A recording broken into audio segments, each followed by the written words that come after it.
Allez, c'est parti. Eh bien, bonjour tout le monde, du coup, et bonjour à ceux qui nous regarderont en replay. On se retrouve pour une nouvelle conférence de l'été, et aujourd'hui, j'ai le plaisir de recevoir Marion Albano. Salut Marion. Salut, merci Magali. Avec grand plaisir. Donc, avec Marion, on va parler voyage. Marion, toi, tu es parisienne, du coup, et tu es aussi une amoureuse des voyages, du coup. Déjà, quand tu étais petite, c'était quelque chose qui te faisait rêver, tu avais vraiment cette envie de découvrir le monde. C'est clair. Euh, Tu m'expliquais que dès 18 ans, tu as commencé à organiser des week-ends, tes premières vacances, à concevoir des itinéraires, à lister les bons plans, même avec un petit budget. Donc, on voit que c'était déjà quelque chose qui était finalement un peu dans ton sang. C'est clair. Euh, du coup, tu as eu l'occasion de faire plein de voyages depuis. Tu as aussi fait des erreurs en préparant ces voyages, en les vivant, je présume. Et tout ça, ça t'a permis de mettre en place des astuces d'organisation. Et puis, du coup, tu as créé un blog qui s'appelle Le Voyageur Organisé. Je vous mettrai les liens dans le mail de replay. Et, euh, et du coup, tu partages toutes ces astuces. Ah, pardon, en même temps, j'admets les personnes qui arrivent en cours de route.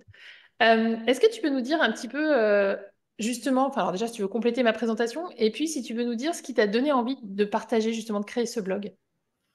Bah, merci beaucoup Magali pour cette introduction. C'est exactement ça, hein. Vraiment, depuis petite, j'ai toujours rêvé de voyager. Donc, dès mes 18 ans, j'ai pris mon envol et commencé à organiser des week-ends et des vacances avec mes amis. Et écoute, bah, ça fait à peu près un an ouais, que j'ai lancé le blog. Et c'est marrant parce que du coup, ça s'est fait lors d'un super voyage à Bali l'année dernière où j'avais organisé mon voyage aux petits oignons comme j'aime le faire. Je suis vraiment en plus tombée amoureuse de cet endroit.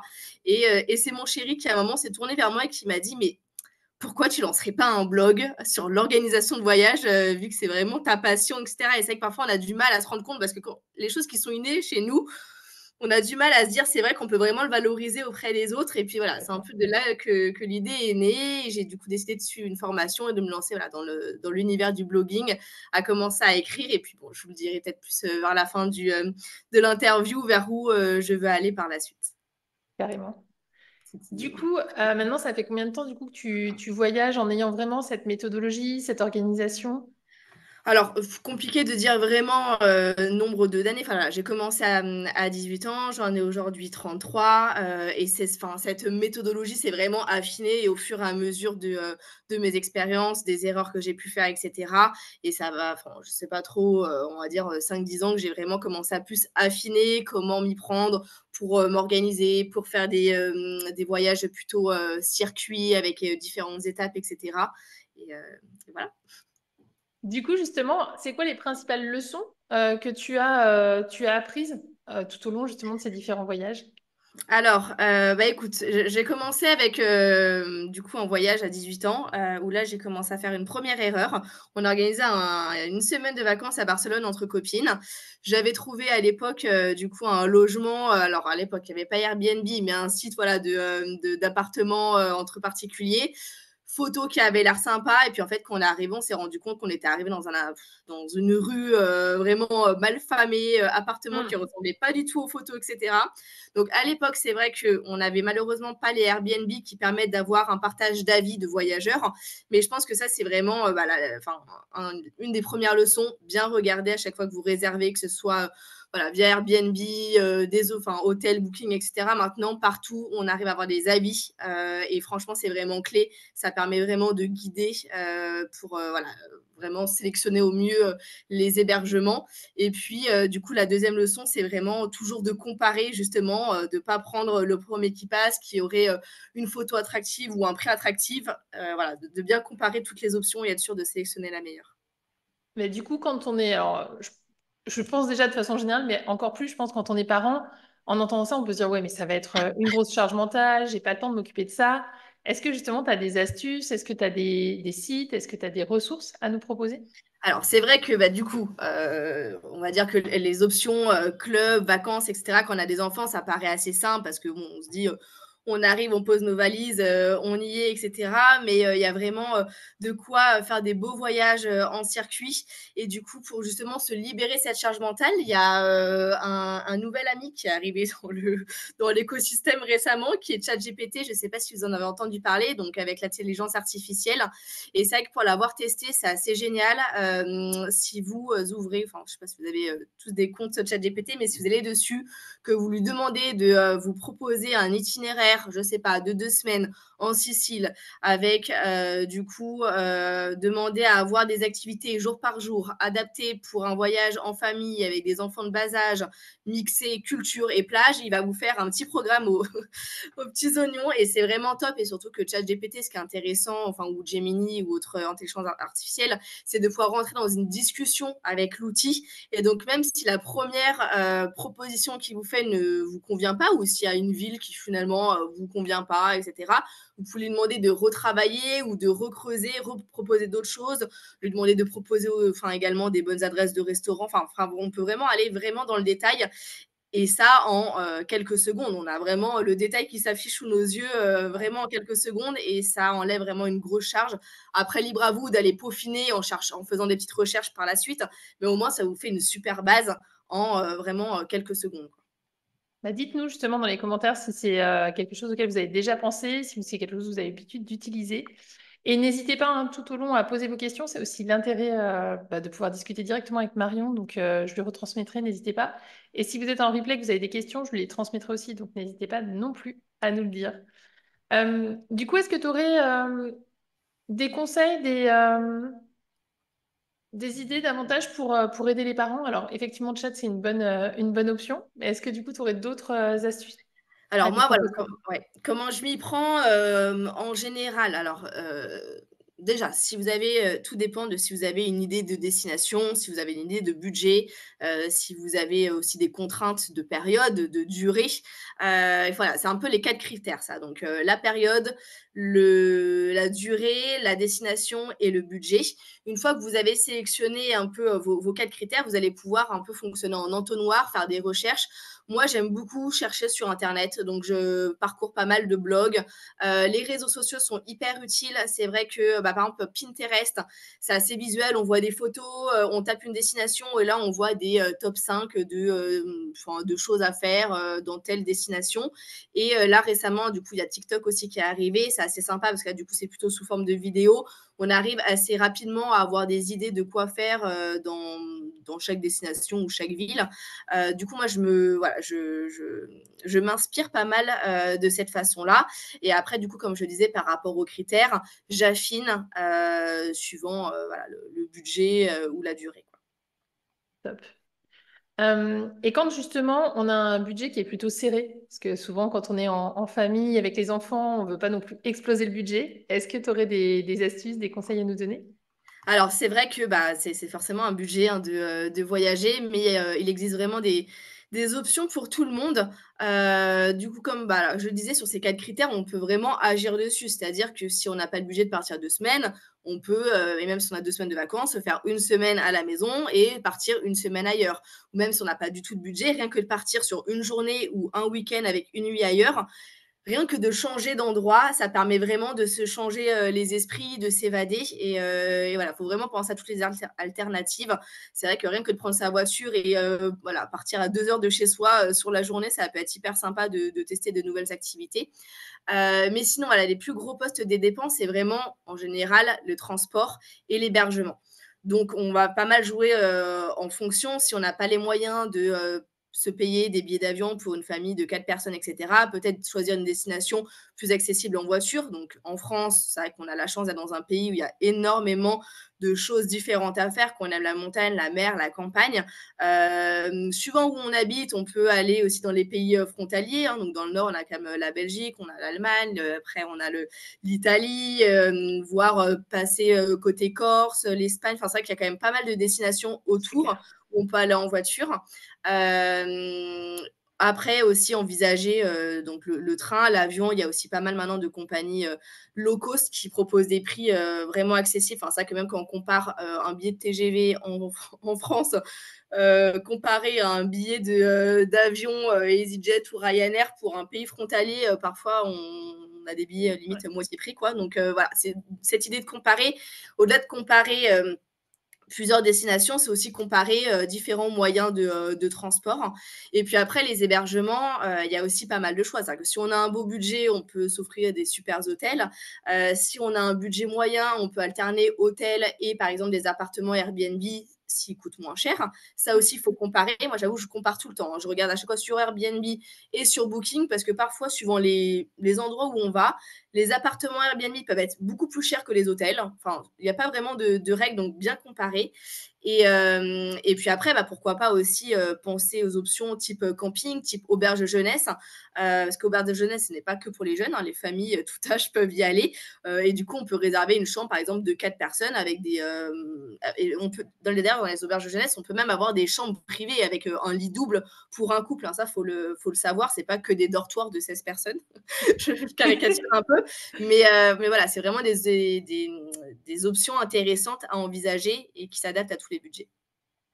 Du coup, Céline nous dit qu'elle, personnellement, elle adore organiser. Du coup, elle ne va pas trop sur ChatGPT, mais elle l'avait déjà testé pour d'autres demandes. Et c'est vrai que ça peut être du coup intéressant pour compléter et trouver d'autres idées. Ouais, carrément. Bah, ça peut Ouais, valoir c'est le coup ça, de mais même tester. voilà, en inspiration ou en premier jet, juste pour voir un peu ce qu'il dit et après comparer avec d'autres recherches que l'on fait de son côté, et cetera. C'est vrai que c'est pas mal aussi de comparer un peu, on peut toujours proposer des nouvelles idées qu'on n'aurait pas vues, voilà. En tout cas, on entend que c'est quand même important de prendre le temps de comparer, de regarder à plusieurs Ouais. endroits, de pas juste. Il n'y a pas un truc auquel on peut faire confiance aveuglément et y aller. Ça prend quand même Bah, un petit peu de c'est temps. ouais. Ouais, c'est vraiment le point et d'ailleurs, bah, c'est vrai qu'on a tendance à se dire: «Ah, c'est vrai que c'est sympa en ce moment». On voit, sur des sites type Last Minute, Promo Vacances, voyages privés, des offres avec des prix, barrés, hyper intéressants et cetera. Et j'ai fait plusieurs fois l'exercice, j'ai d'ailleurs écrit un article là-dessus. Enfin, c'est clairement trompeur. C'est que, en Mm. fait, on a un prix affiché hyper attractif. Quand on rentre dans le détail et qu'on sélectionne ses dates de vacances, finalement, on se rend compte que le prix C'est prend casse-pied. 300 euros. Que les billets proposés, c'est des horaires vraiment limite, enfin, farfelus où on y perd une ou deux journées sur le voyage. Et puis, quand après, on creuse et qu'on regarde l'hôtel qui est proposé dans la sélection, qu'on le regarde sur Booking, qu'on regarde les notes, c'est pas forcément les meilleurs notés et on se rend compte Mm. qu'on a des hôtels mieux notés qui sont moins chers. Donc, enfin, Ouais. vraiment, faut vraiment faire attention à ces offres un peu prix hyper accrocheurs, etc. Même si ça semble facile parce que du coup, c'est un package tout compris, on prend et on n'a pas à réfléchir. Si en tout cas, vous voulez être sûr de faire le meilleur choix en termes de rapport qualité-prix, c'est pas la meilleure option. Ouais. Ouais, mais c'est bien de le rappeler pour le coup. D'après toi, ça serait quoi les intérêts justement d'organiser un circuit de voyage plutôt que de juste partir à un endroit et puis voilà, de rester un petit peu sédentaire finalement dans ses vacances? Alors, certes, à un autre endroit que chez nous, mais du coup, d'après toi, c'est quoi l'intérêt, bah, notamment pour une famille, hein, d'être plutôt itinérant? Parce que ça, pour le coup, je pense que ça peut faire peur. Ouais, alors d'ailleurs, c'est marrant parce que j'aime bien justement comparer les 2 mots entre vacances et voyage. Un peu deux notions différentes. C'est vrai que du coup, d'aller dans un hôtel, poser ses valises, on est vraiment sur du vacances, juste pour se reposer et voilà, et souffler. Ce qui peut être sympa aussi, hein, dans l'année et être adapté suivant ce que l'on veut. Après, le voyage, du coup, de changer d'étape, de changer de ville, c'est vrai que si on visite, un pays, je pense, je sais pas, par exemple au Portugal, si vous voulez le faire du nord au sud, bah forcément, on va pas choisir un seul hôtel et voilà. Et partir une semaine en restant dans une seule ville, à part faire plage tous les jours ou piscine, c'est vrai qu'au bout d'un moment, on peut faire vite le tour. Donc, ce qui est sympa avec un itinéraire, c'est de pouvoir voir différentes choses et puis aussi de pouvoir gagner du temps parce que donc, à chaque fois qu'on avance, si on loue une voiture, on part avec sa voiture, etc., ça nous évite de faire justement plein d'allers-retours pour visiter plein d'endroits en rayonnant depuis un seul point d'attache. Donc ça, c'est intéressant, surtout avec des jeunes enfants. Parfois, ça va être plus intéressant de replier les valises au bout de 3-4 jours et changer d'endroit plutôt que de tous les jours se faire 2 heures aller, 2 heures retour juste pour aller visiter tel village, je ne sais où, quoi. Donc ça, c'est vraiment les avantages. Après, bah, c'est ce côté partir à l'aventure, voir différentes choses, aller plus loin que voilà une seule ville, bah, se créer des beaux souvenirs. Ça permet aussi de tester différents, enfin c'est bête, mais moi j'aime bien, mais tester différents hébergements, différents hôtels. C'est vrai que par exemple, par rapport au budget, on peut se dire, allez, sur une semaine, on se fait 5 jours dans des appartements peut-être pas très chers, et les 2 derniers jours du voyage, on va le faire dans un plus bel hôtel avec une super piscine pour se faire plaisir. Et ça, c'est pas mal parce que ça nous permet justement un peu d'agencer sa semaine, son voyage comme on le veut et pas être à un endroit tout le temps sur une semaine ou 2 semaines, quoi. Ouais, carrément. Dites-nous d'ailleurs en commentaire si vous êtes plutôt itinérant justement ou sédentaire pour l'instant et si ça vous donne envie de passer justement voyageur itinérant. Est-ce que tu aurais 3 astuces à nous partager vraiment pour toi qui sont incontournables pour faire de son voyage des vacances réussies justement, à la fois en partant de la planification, mais aussi les activités et puis à s'adapter parce que partir comme ça, c'est aussi avoir plein d'imprévus. Mmh. Est-ce que voilà, tu as des petites choses à nous partager là-dessus? Alors, bah, du coup, je pense qu'une des premières astuces, c'est vraiment d'anticiper, le planning. Donc là, bon, il faut aimer un peu, s'organiser, à l'avance, mais c'est vrai que d'anticiper, ça va nous permettre de relâcher un peu la charge mentale une fois sur place. On essaie d'anticiper au mieux. Bon, déjà, forcément, où est-ce qu'on va dormir et cetera. Enfin, je sais qu'il y en a qui sont adeptes de, j'arrive et je cherche un hôtel sur place. Moi, personnellement, c'est pas ce que je préfère et puis je pense qu'avec les enfants, c'est pas forcément ce qui est de plus adapté. Oui, c'est clair. Mais voilà, donc anticiper les hébergements, mais anticiper aussi les activités, avoir un peu une idée d'un planning jour par jour de ce que l'on veut faire, ce que l'on va faire ou ce que l'on peut faire. C'est vrai que ça peut être aussi avoir des plans B, de se dire: «OK, j'ai prévu, de faire telle activité, allez 3 activités dans la journée», mais se dire: bon, si en fait il y a un imprévu, que l'enfant est malade, doit dormir, si on a la flemme, si il pleut, si je sais pas quoi, de se dire ok, ça on peut le supprimer sans problème et il y a un plan B que j'ai sous le coude et que j'ai pas trop à chercher une fois sur place. Et ça permet de moins paniquer sur le moment face à un imprévu. Et pour du coup un peu planifier ses journées, alors moi j'aime bien utiliser des notes sur mon téléphone, mais il y a un site qui est assez sympa qui s'appelle Planificateur à contresens. Je vais vous le mettre peut-être dans le chat, qui permet de vraiment créer justement cet itinéraire jour par jour, de préciser combien de jours on reste dans chaque ville et également d'intégrer le budget associé, etc. Donc à la fin, ça nous fait un budget total. Donc c'est assez pratique pour un peu projeter un gros voyage qu'on ferait. Je vais Ouais, vous le mettre. carrément. Hop. Et Super. après, je pense que l'autre astuce, c'est côté logistique, de bien checker à l'avance.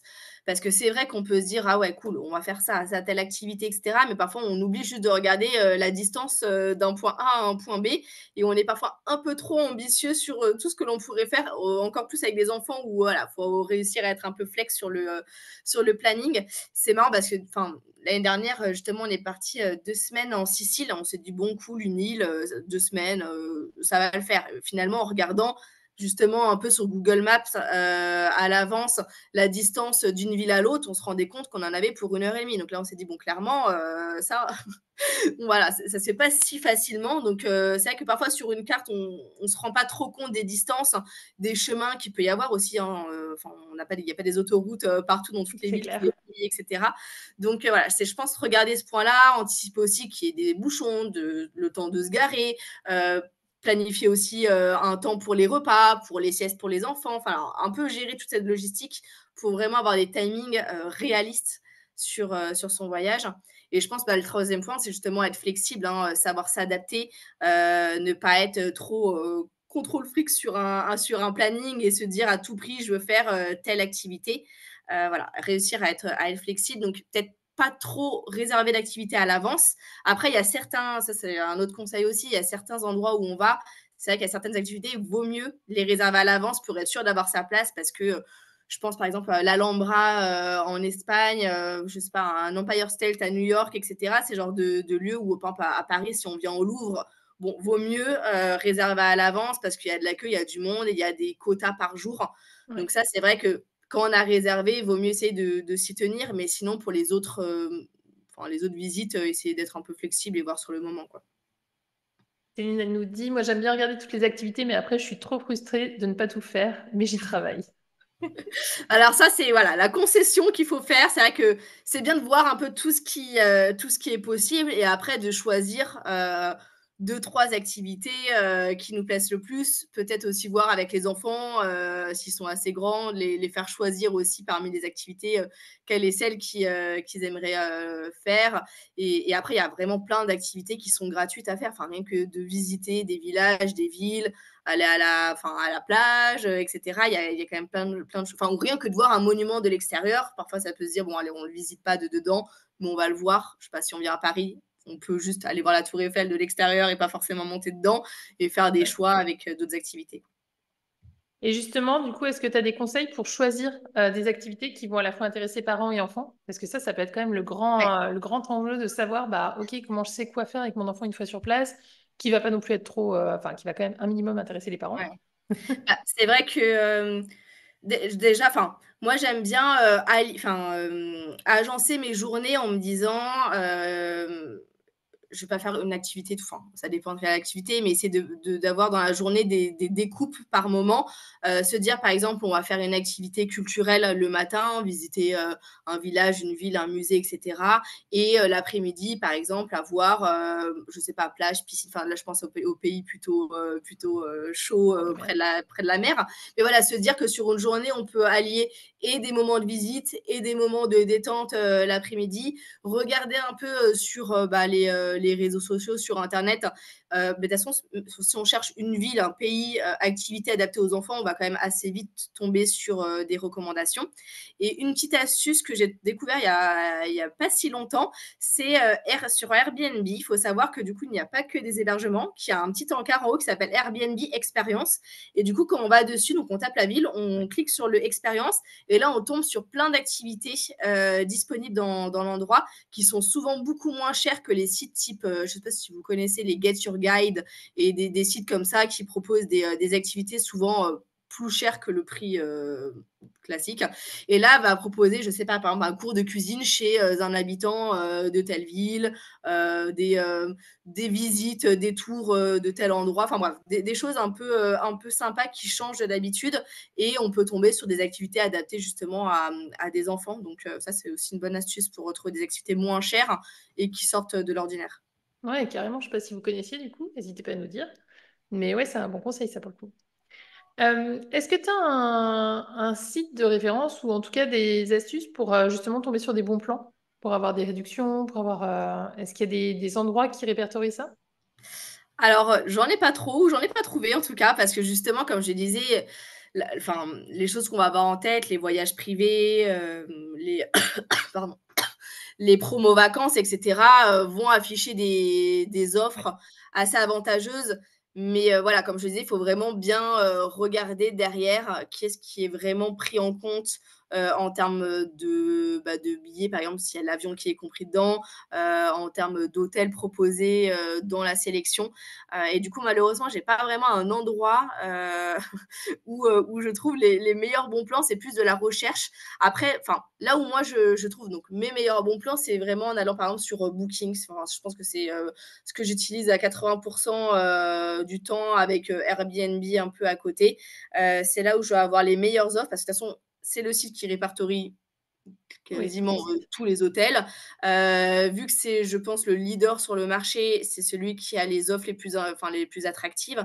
Et puis, c'est vrai qu'au fur et à mesure de réserver via ce site, ils ont un programme de fidélité, donc ça s'appelle Genius. Donc, quand on s'inscrit, on est Genius 1. Et puis, plus on réserve d'hôtels sur l'année, on passe à Genius 3. C'est le maximum. Donc, moi, j'avoue que j'ai la chance maintenant d'être Genius 3, et qui m'offre entre 20 et 30% de réduction sur pas mal d'hébergements, en plus de promotion que ferait l'hébergement. Donc, par exemple, à Bali, j'ai réservé un hôtel à moins 70%, franchement, qui était canon, que j'aurais pas pu me payer en temps normal. Donc, je pense que voilà, c'est vraiment le site que je conseillerais pour essayer de trouver les meilleurs plans d'hébergement. Top. Est-ce qu'il y a pour toi des indispensables à avoir dans sa valise quand on part en voyage, justement, notamment pour les imprévus, les choses comme ça? Je pense que la trousse à pharmacie est clé. C'est ça qu'en général, quand on pense à un imprévu, bon, au-delà d'avoir assez de vêtements et de change pour un enfant, c'est souvent le point des maladies, hein, que ce soit enfant ou adulte. C'est vrai qu'on n'a pas trop envie d'avoir la tourista à l'autre bout du monde. Donc je pense que voilà, c'est vraiment la trousse à pharmacie, et c'est d'avoir le maximum de médicaments, et en même temps, sans trop se surcharger et pas remplir sa valise de médoc. Donc, c'est peut-être faire le tour, là, aller chez le médecin et voir ce qu'il conseillerait pour tout ce qui est diarrhée, vomissement, problème de transport aussi, enfin de voyage, type si vous pensez prendre le bateau, etc., ou des ferries, peut-être avoir quelques comprimés aussi pour le mal de mer, des paracétamol, etc., un peu de base. Et après, bon, en général, vous aurez toujours accès à une pharmacie, même à l'autre bout du monde, mais c'est vrai que c'est toujours plus compliqué d'acheter des médicaments à l'étranger, surtout dans une langue étrangère. Donc, essayez d'avoir des choses avec vous et adapter aussi aux enfants. Je pense que ça, c'est le point principal, les choses à avoir dans sa valise. Et pour les enfants, je pensais aussi à tout ce qui est jeu pour les Oui, occuper. C'est vrai que pour les transports, pour si vous comptez aller au restaurant, par exemple, euh, d'avoir les petits livres ou des jouets, etc. pour les occuper, c'est pas mal. Il y a aussi les conteuses d'histoire ou ce genre de choses qui peuvent, par exemple, sur un long trajet en voiture, etc., qui peut être pas mal pour les occuper, voire les endormir. Je voyais la dernière fois sur Instagram une influenceuse qui avait acheté aussi des ventouses à mettre, par exemple, sur le hublot de l'avion ou sur les tablettes de l'avion ou du train pour que les enfants jouent, etc. Donc, c'est vrai qu'il y a quand même pas mal de choses qui existent en allant sur Google, sur Amazon, etc. Donc, je pense que voilà, avoir quelques jouets, pas trop non plus pour pas se ouais, charger comme oui, une c'est clair. dingue. Mais voilà, bien penser à ça, des coloriages pour occuper les enfants. Et ne pas oublier les huiles essentielles pour prendre soin de soi Bah, naturel. tout à fait. Bon, j'avoue que j'en prends tout le temps. C'est vrai que en parlant de ça, par exemple, le tea tree, je suis très adepte et c'est un peu ma solution magique à Ouais, toute infection, inflammation, etc. Et c'est vrai que j'en ai toujours une ou deux avec moi en me disant, voilà, si j'ai une plaie, si je sais pas trop quoi, enfin, au final, ça sert pour tellement de choses que carrément, ouais. c'est hyper utile à avoir et ça prend pas trop de place. Carrément. Non, non, c'est clair. Puis oui, autant en choisir qui sont très polyvalentes pour le coup. Ouais. Céline, elle nous dit, par contre, je crois que Booking ne rémunère pas super bien les gens qui louent. Du coup, je suis toujours un peu embêtée de passer par eux. Tu en sais plus là-dessus.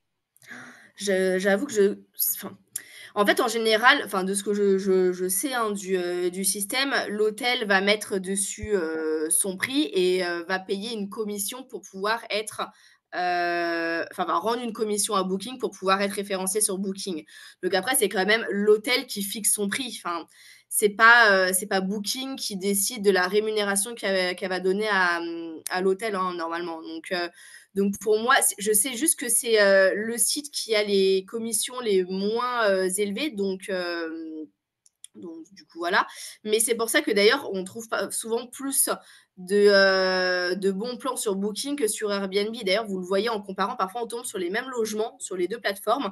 Et sur Airbnb, on voit qu'ils appliquent des frais de gestion parfois vraiment hyper chers parce que justement, Airbnb se prend une plus grosse commission que Booking. Donc j'avoue que je creuserai, j'ai jamais entendu parler le fait qu'ils rémunéraient moins les gens qui louaient. Mais normalement, les professionnels de l'hôtellerie décident de leur prix et c'est Booking qui prend sur sa marge. Ok. Bon, donc peut-être à creuser du Je coup. regarderai, oui. Ouais. Tu nous diras si jamais. Je peux remonter l'info.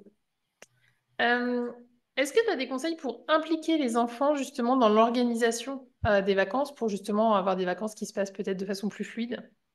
Alors, si les enfants sont assez grands pour voilà, avoir un Oui. échange avec eux, alors s'ils sont très grands, enfin très grands, on s'entend, si ils sont assez grands, peut-être leur demander des idées de destination qu'ils auraient en tête, des endroits qui les fait rêver. Et à l'inverse, sinon, si ils n'ont pas cette capacité de pouvoir vraiment proposer, c'est peut-être vous essayer de faire une shortlist, choisir 2-3 destinations qui vous plaisent. Vous savez aussi que ça pourrait rentrer dans le budget, parce que c'est ça que laisser les enfants choisir, pour partir en Australie. Suivant le budget que vous avez, ça peut être un peu compliqué. Mais voilà, peut-être faire, vous, votre propre sélection de deux, trois endroits et, par exemple, montrer des photos à l'enfant et lui dire, par exemple, dans tel endroit, on pourrait faire telle activité, là, on pourrait faire de la plongée, là, on pourrait faire du cheval, qu'est-ce que tu préfères? Et voilà, les inviter peut-être aussi à aider à la sélection de la destination. Ouais, carrément. Carrément. Et est-ce que du coup, dans toutes les destinations possibles, il y en a qui sont particulièrement adaptées aux familles?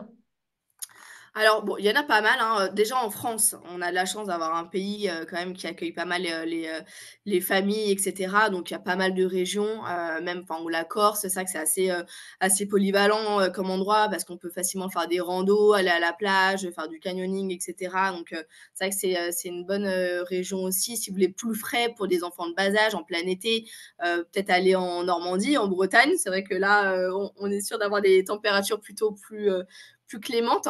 Sinon, en Europe, en pays, le Portugal accueille très, très bien les familles, que ce soit les accès aux plages, les restaurants, et cetera. C'est vraiment, vraiment adapté. Les îles Baléares, donc par exemple, Majorque, Minorque sont très adaptés aussi aux familles. La Sardaigne, enfin voilà, il y a quand même pas mal de destinations en Europe qui accueillent facilement les familles. Et si vous voulez de l'international un peu plus loin, Marrakech, je sais que ça se fait très bien avec des enfants. J'ai pas mal d'amis qui l'ont fait avec des enfants de bas âge. La Thaïlande aussi, ou alors, par exemple, penser aux Antilles, donc par exemple la Guadeloupe. On reste dans la France, on sait qu'on va avoir facilement accès à des hôpitaux, etc., si jamais il y a un souci, la sécurité sociale, etc. Et en même temps, on voyage du coup assez loin et on se dépayse, donc ça peut être une bonne option. Et Céline, elle complète en disant aussi les Les pays pays, nordiques, ouais. Scandinavie, très bien pour les enfants. Ouais. C'est vrai que ils sont quand même assez reconnus pour être hyper accueillants pour les familles, hyper adaptés pour les enfants. Donc, c'est vrai que Ouais. c'est des bons points, ouais. Oui, ils ont des politiques beaucoup plus avancées que nous Mm. sur les enfants, pour le coup. Est-ce que tu as des astuces pour rester zen, pour éviter le stress dans les déplacements? Alors, on a parlé d'avoir des activités pour les Ouais. enfants. Est-ce qu'il y a d'autres choses qui te viennent Bah, c'est vrai que du coup, les déplacements, il faut savoir qu'avec les enfants de bas âge, si on prend l'avion, déjà, il y a les files prioritaires. Donc ça peut être pas mal, ce genre d'astuce pour voilà, gagner un peu de temps et pas faire patienter un enfant pendant 1 heure debout dans une file d'attente. Euh, pour les bébés, quand vous faites des longs trajets, vous pouvez demander en général à avoir, je sais pas si tu connais, les sortes de hamacs berceau qu'on peut avoir dans les compagnies voilà, de long courrier. Alors, je crois que c'est jusqu'à 1 an où il y a un certain poids pour les bébés. Donc, c'est plutôt vraiment nourrisson petit, oui. bébé, Ouais. mais ça peut être pratique pour les longs trajets. Et sinon, je pense que voilà, c'est vraiment avoir des activités pour occuper les enfants, etc. C'est vrai qu'après, en matériel, ça peut être pratique d'avoir un porte-bébé avec soi dans l'avion, dans le train, pour pouvoir, enfin, pour les petits, pour pouvoir un peu les bercer, avoir à porter tout le temps un enfant. Ouais. Poussette, c'est vrai que je pensais par exemple à la yo-yo qui est assez pratique. Alors, il y en a plusieurs maintenant qui se plient, qui font la taille d'un bagage cabine et qui se met directement du coup dans l'avion en cabine et pas forcément en dessous. Donc ça peut être pratique pour pouvoir bercer l'enfant dans la poussette jusqu'au dernier moment de rentrer dans l'avion, etc. Donc ça, c'est un peu les trucs auxquels je pense. Après, je ne suis pas la plus experte, mais Ouais. c'est déjà pas mal. Bah, n'hésitez pas si vous avez des astuces justement à les partager. C'est toujours intéressant pour les parents d'en avoir un maximum. C'est souvent ce qu'on recherche aussi. Euh, et du coup, est-ce que tu aurais des anecdotes à nous raconter justement sur toi, sur tes voyages les plus mémorables? Alors, en termes de voyage, les plus mémorables, dans quel sens? Enfin, de là où j'aurais eu des petites, aventures, Bon, les deux. Les voyages qui t'ont le plus marqué de façon peut-être voilà, où c'était vraiment extraordinaire, et puis peut-être ceux où justement t'as eu des péripéties peut-être aussi qui t'ont permis de mieux appréhender tout ça aujourd'hui. Ouais, du coup, je pensais, tout à l'heure en parlant d'un endroit réservé à l'avance. Par exemple, c'est vrai que quand je suis partie à New York, ça fait vraiment quelques années, on était partis sur un week-end de 3 jours parce que j'étais au Canada avant. Et du coup, on est arrivé tranquille, on s'est dit: «Oh, on va aller en haut de l'Empire State Building, pour voir le coucher du soleil». Bon, et en arrivant en bas, on nous a dit: «Non mais ça va pas, enfin vous avez pas de billets en fait, c'est impossible d'avoir une place comme ça dernière minute». Et on s'est dit: «Oups», c'est vrai, c'était la seule soirée qu'on avait de libre pour faire ça et du coup, on s'est retrouvés à payer un billet, VIP, mais hors de prix, juste pour monter en haut parce qu'on s'est dit: «Bon, on est à New York, si on voit pas la vue d'un gratte-ciel quand même, c'est un peu dommage». C'est clair. Donc du coup, mon conseil, c'est que pour des endroits, voilà, comme ça, assez connus, comme site touristique, bien s'y prendre à l'avance et être sûr d'avoir son billet et pas attendre le jour J, en se pointant pour acheter son ticket. Donc ça, c'est un peu, voilà, une erreur que j'avais pu faire et après, en non, en beau voyage que j'ai fait, c'est vraiment, Bali l'année dernière. Je pense que c'est vraiment ma plus belle, mon plus beau voyage, plus beau, souvenir. C'est un endroit que je conseille d'ailleurs même avec des enfants. Alors c'est assez loin quand même, c'est vrai que le voyage est long, mais là-bas, c'est vraiment, aussi très adapté, aux enfants. Il y a énormément de diversité, de choses à faire. D'ailleurs, en voyage lointain, il y a aussi, la Thaïlande, je sais, qui accueille hyper bien les parents.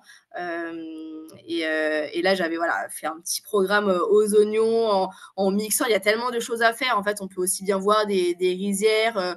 monter sur un volcan. D'ailleurs, j'ai vu des parents monter sur un volcan avec un enfant de 2 ans sur un en, On parle bébé. en porte-bébé et là, je me suis dit: «Waouh, il y en a quand même qui ont du courage». Je l'aurais peut-être pas conseillé, mais ouais, il y a tellement de choses à faire entre la mer, des rizières, des montagnes, des cascades. C'est vrai que c'est une île qui est hyper riche à faire, donc je la conseille. Et du coup, justement, là, on parle de voyage plutôt à l'étranger. Est-ce que tu as des applications ou des conseils quand justement tu parles pas très bien anglais ou même une langue étrangère, en tout cas, la langue du Bah, pays? c'est vrai que souvent à l'étranger, bon, l'anglais, est assez pratique pour pouvoir communiquer, alors il y a des endroits, là, bon, je suis allée récemment au Brésil, ils parlent pas du tout anglais pour le coup, hein. J'ai la chance de parler, portugais, donc je m'en sortais très bien. Mais c'est vrai que je me disais: «Bon, pour la personne qui parle pas portugais ni anglais, c'est un peu galère, faut se débrouiller un peu avec l'espagnol».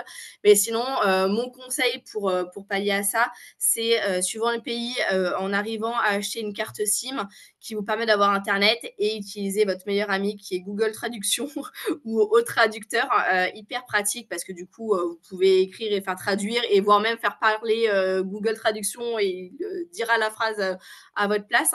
Et en plus, ce qui est hyper sympa sur Google Trad, je ne sais pas si vous l'avez déjà testé, c'est qu'il y a une option pour, du coup, on sort l'appareil photo, on photographie par exemple un texte, un menu au restaurant, et du coup, il traduit en live tout ce qui est écrit. Et ça, c'est génial parce Ouais, que du coup, enfin voilà, on peut traduire tout ce qui est écrit un peu partout, quoi. ouais, c'est clair. Ça, c'est clair, c'est hyper pratique. Moi, je m'en servais quand je travaillais. On avait beaucoup de populations étrangères et pour le coup, c'était hyper pratique pour comprendre ce qu'ils nous disaient et nous faire comprendre. Du coup, je comprends que ton voyage préféré jusqu'à maintenant, ça a été Bali. C'est ça, pardon, je toussais, Alors, je t'en je prie. bois une petite gorgée. Ouais, non, ouais, c'est ça, c'est Bali. Là, j'ai fait récemment aussi le Brésil qui était magnifique. Mais voilà, c'est des voyages, enfin, le Brésil, un peu sport à faire parce que c'est très, très grand, Ouais. qu'attention à la France. Alors que Bali se fait plutôt bien. C'est une île où on va aller peut-être en 3 heures, on va d'un bout à l'autre et où il y a énormément de choses à faire. Donc, c'est vrai que c'est plus pratique en termes de déplacement, c'est moins lourd. Du coup, de façon générale, tu conseilles aux gens de plutôt louer une voiture quand ils veulent faire leur propre. Enfin, alors, si je parle plutôt quand on parle à l'étranger, hein, parce qu'en France, bon, c'est pas la même Mm. question. Mais ou du coup, d'utiliser les transports locaux. Comment Alors tu. ça, c'est pareil, il faut un peu regarder ce qui se pratique. Donc, c'est pas, enfin, donc, je vais prendre quoi comme exemple? Quand je suis partie en Sicile, bon, bah, là, du coup, vaut plutôt louer une voiture sur 2 semaines pour pouvoir, naviguer facilement, de ville, et village, sans souci. J'ai fait la même chose quand je suis partie au Mexique. Par contre, par exemple, le Brésil, pays qui est immense, où en fait, il faut faire des vols internes pour pouvoir se déplacer. Clairement, là, ça a pas d'intérêt de prendre, une voiture. Donc, on se déplaçait en avion et après sur place, s'il y a un endroit où on est allé, où on a loué une voiture sur 3-4 jours pour justement bouger un peu dans la région, mais voilà, pas sur l'entièreté du voyage. Et Bali, donc pour parler de Bali, là, ce qui est marrant, c'est que bon, la conduite là-bas est un peu un enfer. Il y a beaucoup de voitures. Je pense que c'est un peu comme des pays style en Inde, etc. Où du coup, même là, avec le permis international, etc., c'est pas conseillé. Les gens se déplacent plutôt en scooter. Et nous, ce que l'on a fait, suivant les endroits où on allait, c'est que soit on louait des scooters, soit en fait pour les grandes distances, on prenait un chauffeur privé qui revient au même prix qu'un taxi en fait là-bas. Donc on le payait 40-45 € la journée et en fait, il restait avec nous de 8 heures jusqu'à 18 heures et il nous amenait où on voulait. Donc en fait, c'était même plus avantageux qu'un taxi où on va payer juste la course. C'est Ouais. que là, pour visiter un temple, une cascade, etc., enfin, on a fait au moins 5 stops dans la journée et du coup, c'était top. On avait les valises dans la voiture et puis ils nous faisaient parcourir toute l'île. Alors ça, on l'a fait pendant 2-3 jours, on l'a pas fait tous les jours pendant 2 semaines, hein, mais ça, c'est Ouais. vrai que faut bien regarder un peu, renseignez-vous sur les forums, sur internet, les options de transport les plus conseillées.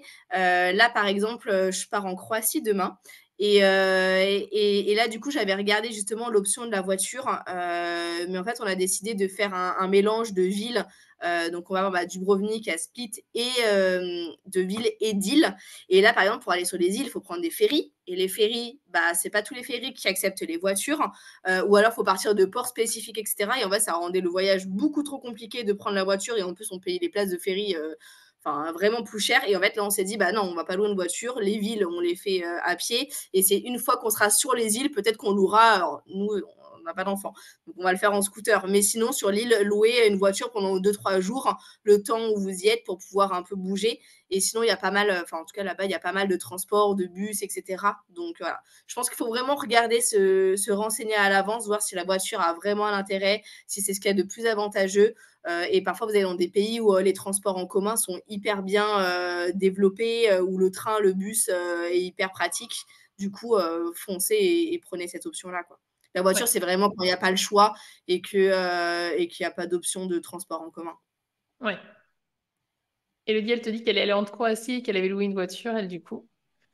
Ouais, bah, moi j'ai vu pas mal de gens qui disaient qu'ils avaient loué une voiture, mais je pense que alors je sais pas Elodie ce que tu as fait en Croatie, mais tu as peut-être fait plus de lieux que moi. Ça comme bon, je pars 12 jours et j'ai vu que là, les personnes qui partaient, 2 semaines ou un mois et qui faisaient vraiment, le pays complet, prenaient la voiture et c'est en effet ce qu'il y a de plus conseillé. Nous, sur 10 jours, vu qu'on passait par 2 îles, ça devenait un peu compliqué parce qu'on devait prendre, enfin, aller dans des endroits vraiment spécifiques pour pouvoir monter sur un ferry avec la voiture. Et donc, voilà, c'était pas adapté. Mais voilà, faut regarder suivant ce qu'on compte faire. Ouais. Céline, elle dit au Japon, on avait pris un billet 14 jours de train illimité et pour certains pays, c'est top. Il faut juste vérifier que le pays ait des gares dans les petits villages aussi. Ouais, carrément. Ah ouais, bah, c'est vrai que quand il y a des pays comme ça qui proposent ce genre de billets, suivant ce que l'on compte faire, ça peut être, hyper intéressant. Je suis en train de penser aussi, par exemple, j'ai fait la Grèce, les Cyclades, donc on était arrivé à Athènes là, donc c'est vrai que les Cyclades, on se déplace en ferry et du coup là, c'était un peu pareil. On avait décidé de prendre un ferry pour aller sur, on avait fait 3 îles différentes. On avait fait, Milos, Paros et Santorin et là, en fait, on prenait, un transport, donc on louait une voiture, ou un scooter, une fois arrivé sur l'île pour Ouais, bouger et éviter de prendre le ferry qui accepte la voiture. On paye plus cher parce qu'on monte avec la voiture et du coup, en plus, on loue une voiture sur une longue durée pour parfois des journées qu'on va passer entièrement dans un ferry à pas utiliser la voiture. Donc, parfois, c'est pas forcément intéressant. ouais. Faut comparer Mais elle te les dit que options. du coup, elle est partie de Dubrovnik et qu'après, elle est remontée vers le nord, mais que ça date un petit peu. Du coup. Est-ce que justement, quand tu pars loin, tu parlais du Brésil, là on parlait du Japon, est-ce que tu penses que c'est quand même intéressant de passer par un organisateur plutôt que de faire nos propres recherches? Est-ce que tu penses que c'est plus sûr? Alors, je pense que ça dépend. Bon, moi, j'avoue que j'adore organiser mes voyages moi-même et je sais que, en tout cas, en termes de rapport qualité-prix, ça sera imbattable parce que je vais payer des commissions à personne et je vais le faire par moi-même. Et après, bon, j'ai la chance de parler plusieurs langues et de bien maîtriser l'anglais. Donc, sur internet, j'ai à faire des recherches parfois même en anglais ou à écrire à déjà des agences locales en anglais, et cetera. Donc j'ai cet avantage. Pour des personnes qui parlent pas du tout la langue, par exemple, je pense au Brésil, qui est un pays qui parle même pas anglais, où le portugais est clé. C'est vrai que j'ai parlé à pas mal d'agences là-bas directement en portugais et je me disais, waouh, pour un Français qui maîtrise pas du tout la langue, ça peut être un peu galère. Du coup, soit passer, si on a les moyens et qu'on a vraiment l'envie, par une agence locale française, enfin française, qui organiserait le voyage en entier, mais bon, qui peut coûter quand même assez cher. Plus Il cher, faut ouais. compter au moins 1000 euros de plus que le prix que vous payerez vous-même par personne. Sinon, ce que vous pouvez faire, c'est par exemple, là au Brésil, je suis allée par exemple à Rio et puis dans d'autres endroits plus reculés. Rio, ça reste une grande ville. Une fois qu'on est sur place, on regarde où aller. Là, bon, on se débrouille avec des Uber ou des bus et des métros et on s'en sort. Après, c'est plus dans les villes reculées, quand il y a vraiment des déplacements à faire, prendre des bateaux, des machins, etc., où ça peut devenir plus compliqué. Et là, souvent, dans les pays, il y a des agences donc, locales dans le pays qui parlent français. Donc, c'est peut-être faire votre recherche Ouais. sur Internet et trouver l'agence locale au Brésil, au Japon, qui a l'habitude de recevoir des Français et qui va vous organiser un petit bout de votre voyage, donc les 4 jours où vous êtes à tel endroit et vous ne savez pas trop comment vous y prendre pour bien tout réserver. Et pas faire les 2 semaines entièrement avec une agence où vous payerez vraiment beaucoup plus cher. Quoi. Ouais. Après, bon, voilà, si vous avez le budget, Voilà. profitez-en. Hein. Mais voilà, sinon, ça c'est peut-être une bonne option de plutôt regarder les agences là-bas locales ou alors essayer d'échanger avec eux en utilisant un Google Trad s'ils ne parlent pas français pour essayer voilà, d'avoir. Nous, par exemple, on a allé dans un endroit assez reculé où il fallait qu'on ait un. Donc, on était un gros groupe, on était en famille, on était 8. Et du coup, on avait pris un minivan pour aller dans les endroits, voir des dunes, etc. Et là, du coup, on est passé par une agence locale qui nous a booké justement le minivan, le bateau et les activités une fois sur place, quoi. Ouais. Parce que du coup, ouais, le risque, enfin en tout cas, ce qu'on peut s'imaginer quand on organise depuis la France, bah, c'est justement de tomber sur ou des arnaques, notamment sur les Ouais, guides, par exemple, qu'il y ait personne qui t'attende à l'arrivée. Enfin, tu vois, ça peut être ce genre de choses. C'est déjà ouais, des choses qui peuvent arriver en France, notamment sur des locations. Tu te dis qu'à l'étranger, et encore plus quand c'est loin, tu vois, il y a encore plus c'est ce ça. risque-là. Après, comme je le disais tout à l'heure, ce qui est génial maintenant, c'est qu'on note tout. Il y a des avis pour tout et c'est vrai que sur Google, bah, on cherche, enfin, un nom d'agence et cetera, on va assez rapidement avoir des avis donc voilà, essayer d'aller, là où les avis sont positifs ou et là où il y a des avis de noter. Je pense par exemple à Bali, on voulait absolument faire une excursion et nager avec des Rainmanta. Les excursions que je trouvais, quand je tapais, Rainmanta à Bali, c'était des agences françaises qui faisaient payer ça hyper cher. Je me suis dit: «Non, je vais essayer de trouver une agence, enfin, Local. locale là-bas à Bali qui fait des tours de snorkeling, Rainmanta là» et du coup, j'ai un peu cherché moi-même en regardant sur la carte ou sur Google différents noms. Hem, je regardais un peu les avis et après j'ai contacté directement, l'agence, locale de là-bas pour essayer de négocier les prix. Ah oui, il y a ça aussi, suivant où vous allez, pensez à bien négocier les prix. Par exemple, là, je pense à Bali, à Marrakech et cetera, les prix peuvent être vraiment, souvent négociés. Enfin, d'ailleurs, souvent dans le monde, les gens négocient, facilement. Ok. C'est vrai qu'en France, on n'a pas C'est vrai l'habitude qu'en de. France, on n'a pas trop cette Mm. habitude-là, donc ça peut être un peu bizarre au début, mais ouais, non, Bali, on arrive à négocier des activités parfois sur place, moitié prix, c'est vrai qu'on se dit: «Ah, bah, si on avait su dès le début». Oui, tu m'étonnes. Ah, faut tenter, au pire, on nous dit que non, que c'est pas possible, mais et comparer aussi, faites des sortes de demandes de devis, un peu comme, je sais pas si en France vous deviez organiser, un mariage, hein, on prend pas la première salle, qui vient, on fait des demandes de devis et on compare. Bah, là, du coup, on peut demander différents prix pour une même excursion et prendre celle qui est la moins chère. Ouais. Est-ce que aujourd'hui on est quand même arrivé dans une ère où le tourisme est quand même très très présent? Est-ce que tu as des destinations à nous conseiller qui sont un peu moins touristiques justement, qui valent le coup et qui sont encore aujourd'hui plutôt préservées de tout ce tourisme de masse? Bah, alors, moi là-dessus, je suis assez, enfin, ouais, je suis d'accord avec toi et en même temps, je suis partagée. Enfin, par exemple, moi aussi, j'essaie de fuir les endroits méga touristiques, même si en général, je me dis: «Bon, bah, si c'est touristique, c'est qu'en général, il y a un truc un peu à voir, qui est sympa». Mais par exemple, tu vois, la Thaïlande, moi, ça me donnait envie au début et j'ai vu tellement de gens y aller que je me suis dit: «Fou, j'ai l'impression d'avoir déjà découvert le pays rien qu'en regardant les photos sur, les réseaux sociaux». Et pour autant, je continue d'avoir des gens qui me disent à chaque fois: «C'est génial, c'est génial». Donc je pense qu'il faut pas non plus se couper totalement de ces destinations touristiques parce que, tout peut être sympa et quand je pense par exemple à Bali où du coup, je sais que dans mon entourage, beaucoup de personnes m'ont dit: «Ah ouais, ça a l'air sympa, mais en même temps, ça a l'air tellement touristique» et justement, moi, mon tour que j'ai fait moi-même, je l'ai choisi en sélectionnant les villes où je voulais aller. Donc, c'est-à-dire que quand, j'ai vu, des villes où, sur Google, les avis disaient, c'est rempli d'Australiens, de Russes, hyper touristique et fiesta loca. Bon, je me disais: «OK, bah, je vais pas y aller» et j'ai plutôt choisir le petit village reculé et cetera et du coup, ça fait que je me suis retrouvée dans des endroits, rarement, remplis, de touristes. J'essaie de choisir mes activités, dans des lieux, moins touristiques. Mais c'est vrai que parfois, voilà, dans une destination qui paraît hyper touristique, on peut essayer de trouver, des alternatives un peu moins touristiques, un peu plus, authentiques. Par exemple, là-bas, j'ai dormi dans un hôtel, au pied d'une cascade avec le bruit de la cascade toute la nuit qui m'a bercée, dans un endroit où les gens, vont assez, rarement parce que préfèrent des villes plus connues. Ou par exemple, quand je suis allée à Ubud, qui est une ville hyper connue, à Bali, bon, bah, du coup, j'ai dormi dans un hôtel qui était un peu à l'extérieur, à 20 minutes en scooter pour être, voilà, plus dans la nature, dans les rizières et cetera. Donc je pense qu'il faut surtout savoir bien choisir ses points, d'attache, bien choisir, bah, les hôtels ou les logements où on veut aller et essayer, voilà, de fuir un peu les touristes. Donc je pense que ça, c'est mon conseil principal. Après, là, enfin, en pays, il y a tellement de choses à faire. Bah, c'est vrai que rien que en pays moins touristique, là, je suis en train de penser, par exemple, en Afrique, le Cap-Vert, tu vois, c'est des pays, bon, moins connus, en tout cas des Français européens. C'est vrai que dans les Caraïbes, il y a aussi des îles, moins connues, qui changent des, Guadeloupe ou Martinique. voilà, j'ai pas vraiment d'autres idées hyper précises en tête, mais voilà, ou choisir des régions moins connues dans un pays qui vous plaît, quoi. Ouais, ok. Du coup, là, tu nous as parlé de la Croatie. Est-ce que tu as d'autres voyages en prévision? Alors là, la Croatie déjà demain Ouais. et trop hâte et non, enfin là pour le moment, l'année prochaine est plutôt encore, tranquille, si on doit partir un week-end à Istanbul, sur 5 jours qui a l'air sympa, à faire, voilà, sur une petite courte, durée.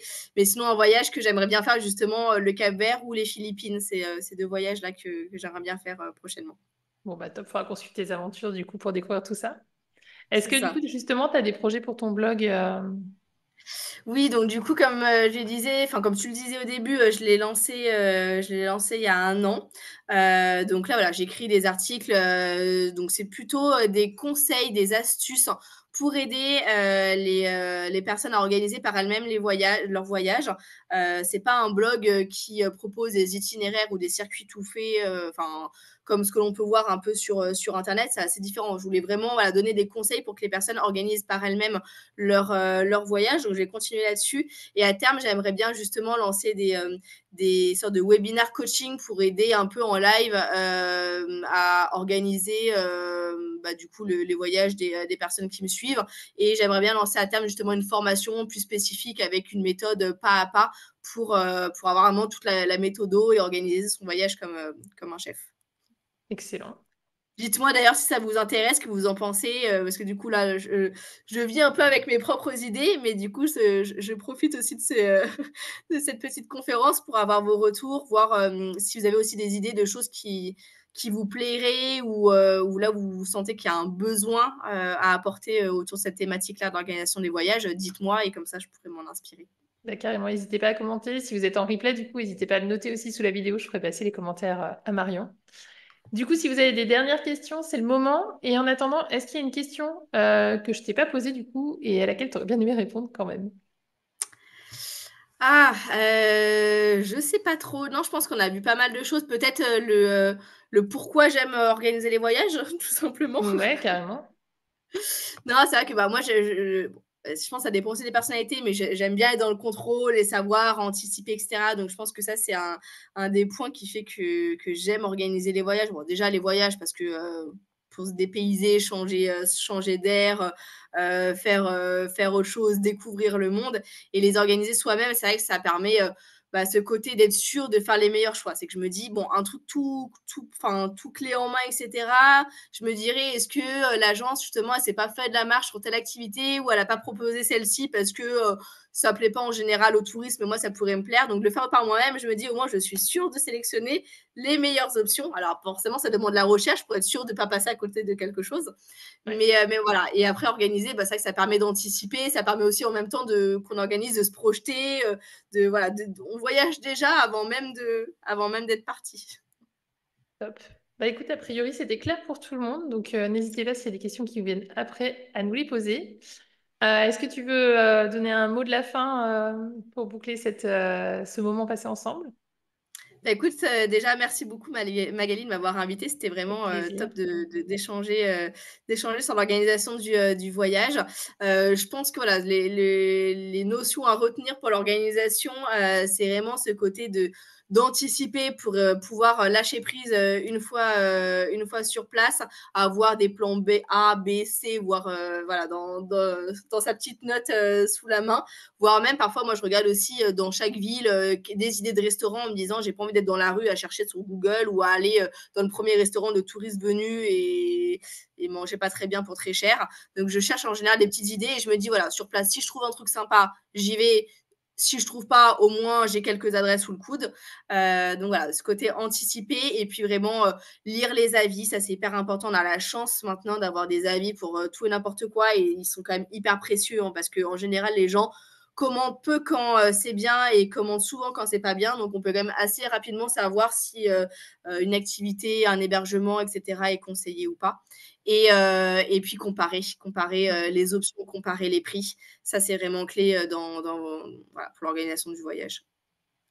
Du coup, Céline dit, elle, ce qui l'intéresse, c'est plutôt organisé avec des enfants. Sinon, pour info, je sais qu'autour de moi, les gens sont souvent stressés d'organiser tout seul ou alors ils manquent de temps. Du coup.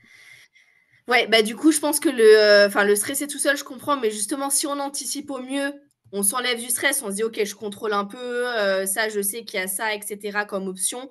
Je pense que là, les gens qui sont stressés tout seuls, c'est surtout, je pense, le côté de pas maîtriser la langue quand on est à l'étranger parce que, bon, organiser tout seul quand on est en France et qu'on maîtrise la langue, on se dit: «Bon, bah, au pire, on va chercher un médecin, un hôpital ou machin, on va dans un magasin si on a oublié quelque chose et on achète». Enfin, faut aussi se déstresser, se dire qu'une fois sur place, en général, de toute façon, l'humain arrive à s'adapter aux situations. Donc, plus on anticipe et moins on est stressé sur le moment d'être dans la panique, de ne pas savoir quoi faire. Donc, l'anticipation, elle est clé là-dessus. Ouais. Le manque de temps, bah, c'est vrai que des outils, comme je disais tout à l'heure, ChatGPT peut être pratique parce que du coup, franchement, vous avez vraiment un itinéraire et des options en quelques secondes. Donc là, vous pouvez vraiment gagner du temps. Donc voilà, je pense que ça, c'est vraiment les outils les plus adaptés et organisés avec les enfants. Donc là, si les enfants sont assez grands, c'est bah, peut-être voilà, les faire participer dans le choix de la destination, des activités. Peut-être, c'est bête, moi, j'ai pas d'enfant, mais j'ai un chéri qui n'est pas trop dans l'organisation. Et du coup, je fais comme si j'avais un enfant à côté de moi où je lui fais à chaque fois des présélections de destinations, d'hôtels, etc. Je lui fais à chaque fois une sélection de 3-4 lieux et il sélectionne à la fin parce que lui, il n'a pas du tout de patience pour faire la recherche en amont. Mais non, c'est un peu comme, comme gérer un enfant. Je fais la shortlist et après on choisit ensemble histoire qu'il participe et que je ne sois pas toute seule à tout choisir. Mais voilà, je pense qu'avec les enfants, vous pouvez faire un peu pareil pour voilà, avoir des idées d'activités ou sélectionner un endroit où aller. Top. Bon, on a bien compris que l'anticipation, c'était quand même une bonne clé pour des voyages réussis, du coup.